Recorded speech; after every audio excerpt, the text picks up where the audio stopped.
हम पढ़ रहे हैं class 10 chemistry chapter 2 acids bases and salts.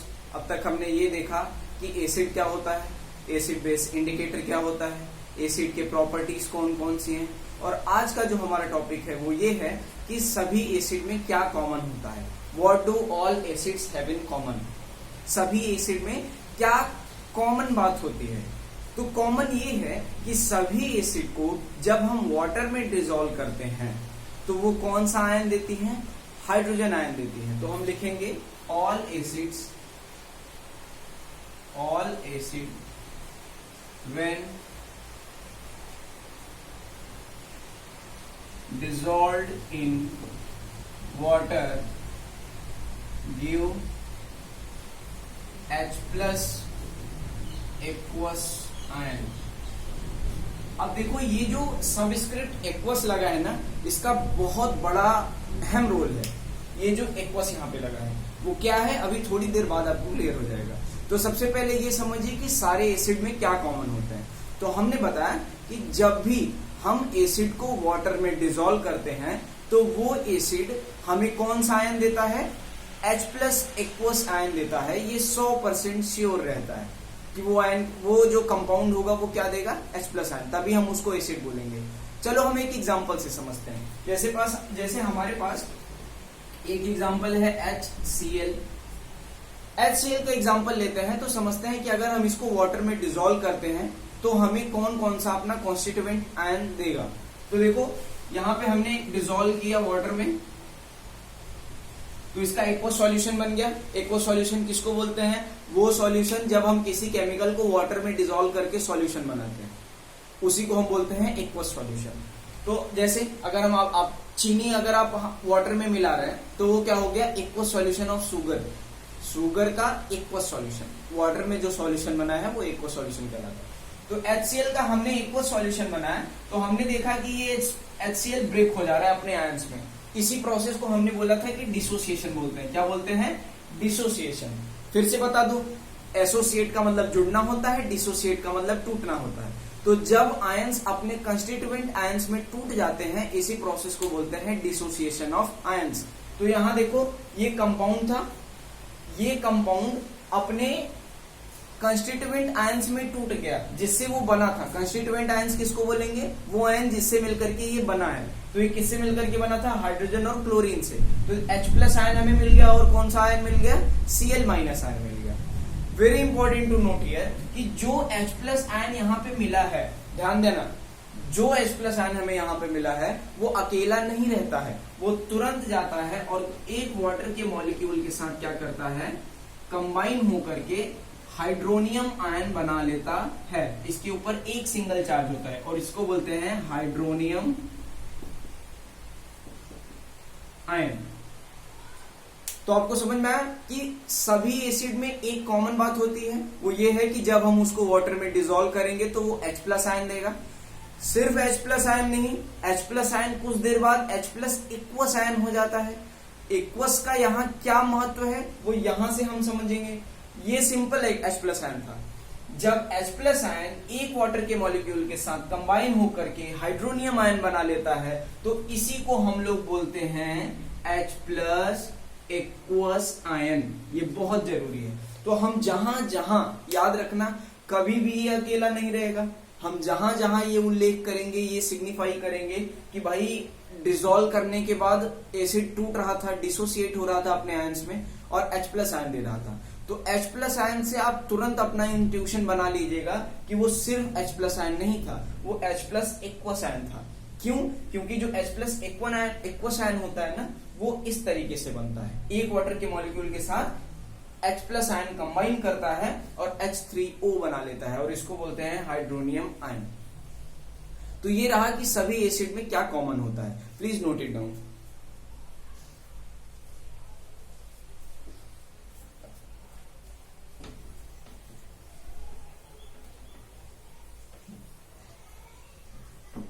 अब एक अगला क्वेश्चन ये आता है कि do all compounds having hydrogen atom are acid. देखिए, डू ऑल कंपाउंड्स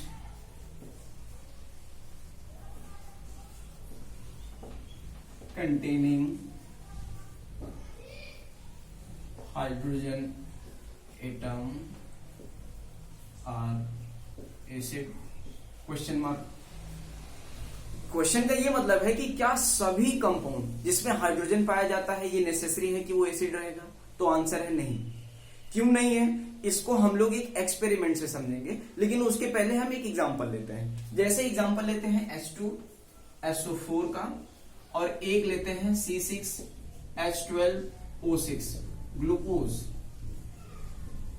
अब हमने दो एग्जांपल लिया। अब यहां से आप क्या देख सकते हैं कि देखो यहां भी हाइड्रोजन है और यहां भी हाइड्रोजन है। भाई यहां हाइड्रोजन की संख्या ज्यादा है, इसका मतलब ये ज्यादा मजबूत एसिड होना चाहिए, लेकिन ऐसा नहीं है। क्यों नहीं है? ये बहुत जरूरी बात है, क्योंकि जब हम एसिड को, ध्यान देना, वही कंपाउंड जिसके पास हाइड्रोजन है वो एसिड कहलाएगा जब वो वाटर सॉल्यूशन में डिसोसिएट होगा। तो हम यहां लिखेंगे all the hydrogen containing compounds are called acid when they dissociate into the aqueous solution to give H plus aqueous ion। भाई ये स्टेटमेंट बहुत ज्यादा जरूरी है। ये क्या कह रहा है कि all the hydrogen containing compounds, वो सभी कंपाउंड जिनके पास हाइड्रोजन है वो एसिड कहलाएंगे। कब? सिर्फ तभी जब ये वाटर में एक्वस सॉल्यूशन में डिसोसिएट होकर के कौन सा आयन देंगे? H प्लस एक्वस आयन देंगे। तो भाई झोल क्या है इसके साथ, ग्लूकोज के साथ, कि ये डिसोसिएट ही नहीं होता है। अब एक चीज इससे और रिलेशन बन रहा है कि भाई आयनिक कंपाउंड ये है, ये हमारा बन गया आपका वो क्या कहते हैं, कोवेलेंट कंपाउंड बन गया। तो हमें ये पता है कि कोवेलेंट कंपाउंड डिसोसिएट नहीं होते, ये हम आपको थर्ड चैप्टर में पढ़ाएंगे। लेकिन अभी के लिए सिर्फ इतना समझ लो, चूंकि ये कोवेलेंट कंपाउंड है इसलिए ये वाटर में डिसोसिएट नहीं होता है और इसीलिए ये एसिड भी नहीं होता है। अब हमने एक्सपेरिमेंट के बारे में बात किया था। एक्सपेरिमेंट क्या है? हम दो बीकर लेते हैं। इस बीकर में हमने कॉन्सेंट्रेटेड डाइल्यूट H2SO4 का सॉल्यूशन लेते हैं और इसमें ग्लूकोज सॉल्यूशन लेते हैं।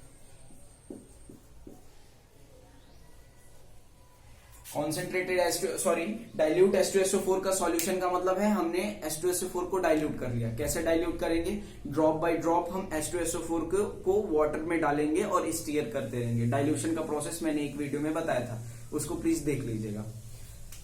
अब ये क्या आता है मुद्दा कि ये हमारा हो गया सॉल्यूशन डाइल्यूट H2SO4 का। हम इसमें क्या करते हैं? आयरन रॉड प्लेस करते हैं और इन आयरन रॉड को हम क्या करते हैं? सर्किट से जोड़ देते हैं।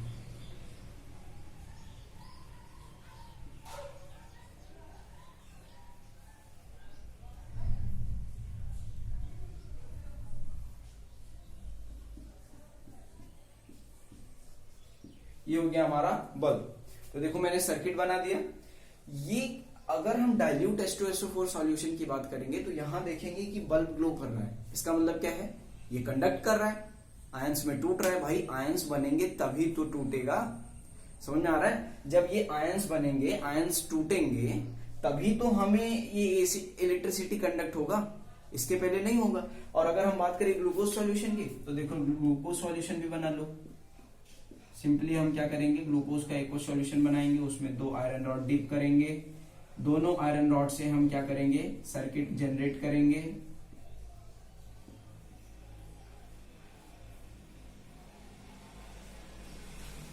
बल्ब लगाएंगे, यहाँ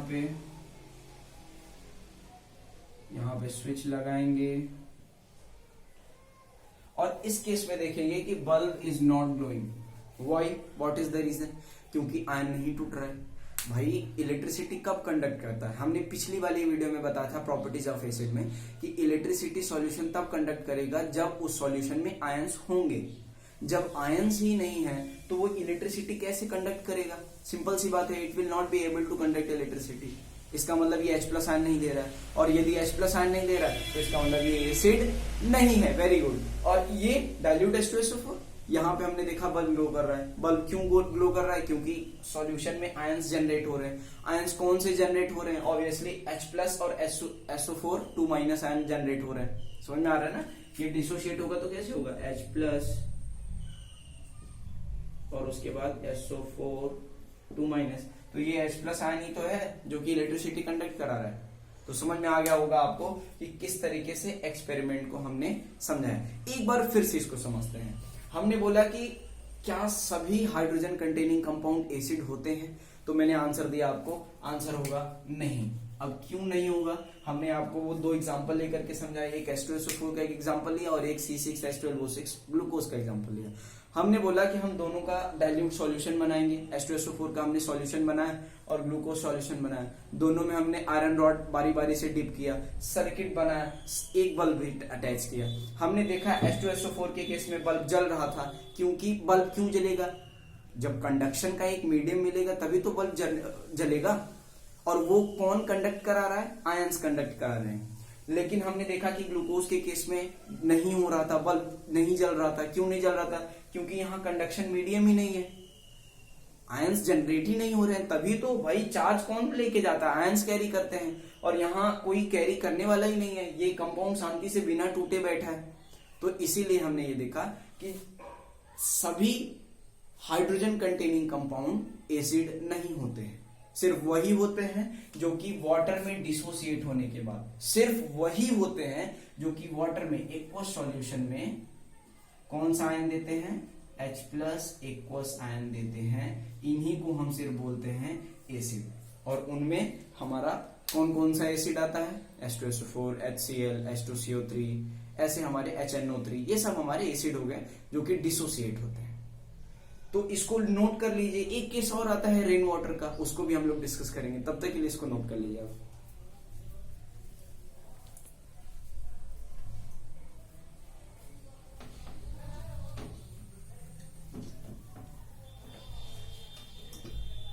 अब आता है डिस्टिल्ड वाटर और रेन वाटर। तो क्या डिस्टिल्ड वाटर कंडक्ट करता है इलेक्ट्रिसिटी? नहीं करता है। डिस्टिल्ड वाटर इलेक्ट्रिसिटी कंडक्ट नहीं करता है, जबकि रेन वाटर इलेक्ट्रिसिटी कंडक्ट करता है। अब आता है reason. What is the reason? Reason ये है कि डिस्टिल्ड वाटर में there is no ion generated. भाई कोई कंपाउंड ही नहीं है तो कोई आयन भी नहीं जनरेट होगा। और जबकि रेन वाटर के केस में आप बोलोगे भैया आप गलत बता रहे हो, रेन वाटर तो भी तो डिस्टिल्ड वाटर होता है। Yes exactly, you are true. Rain water distilled water होता है, लेकिन कब? जब तक वो एटमॉस्फेयर, ये हमारा हो गया एटमॉस्फेयर, ये हो गया हमारा बादल, ठीक है। तो यहां से जब रेन ड्रॉप्स निकली तब तो ये क्या थी? एकदम प्योर थी, डिस्टिल्ड थी।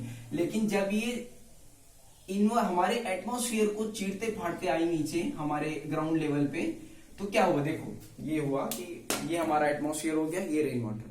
तो देखो जब ये आ रही है ना, तो ये क्या कर रही है? ये यहाँ पे रिएक्ट कर रही थी। किसके साथ रिएक्ट कर रही थी? हमें पता है कि हमारे इन्वायरमेंट में कुछ एसिडिक ऑक्साइड्स हैं। एसिडिक ऑक्साइड मतलब नॉन मेटेलिक ऑक्साइड। वो कौन कौन से हैं? CO2, SO2, SO3, ये सारे क्या हैं? एसिडिक ऑक्साइड या फिर नॉन मेटेलिक ऑक्साइड। ये जो एसिडिक ऑक्साइड होता है ना, ये क्या करते हैं? वाटर के साथ रिएक्ट करते हैं और एक और तगड़ा सा एसिड बना लेते हैं, और फिर उसके बाद ये क्या करते हैं? हमारे ग्राउंड लेवल पे गिरते हैं। अब ऐसे समझो कि SO3 है, यदि ये H2O के साथ रिएक्ट कर गया तो क्या बनाएगा? H2SO4 बनाएगा, जो कि एक बहुत अच्छा एसिड है। अब इस एसिड को जब हम वाटर में लेंगे, इसका सॉल्यूशन, ये हमने रेन वाटर लिया, और रेन वाटर में ऑलरेडी क्या प्रेजेंट है? थोड़ा ना थोड़ा अमाउंट H2SO4 प्रेजेंट है।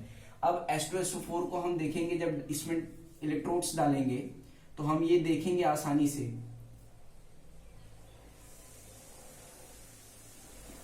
कि ये क्या कर रहा है? बल्ब ग्लो करेगा। क्यों? क्योंकि जो H2SO4 है ना, ये आयंस में ब्रेक कर जाएगा और H+ एक्वस आयन देगा। तो इस वीडियो में इतना ही। नेक्स्ट वीडियो में हम चर्चा करेंगे एक नए मुद्दे के साथ।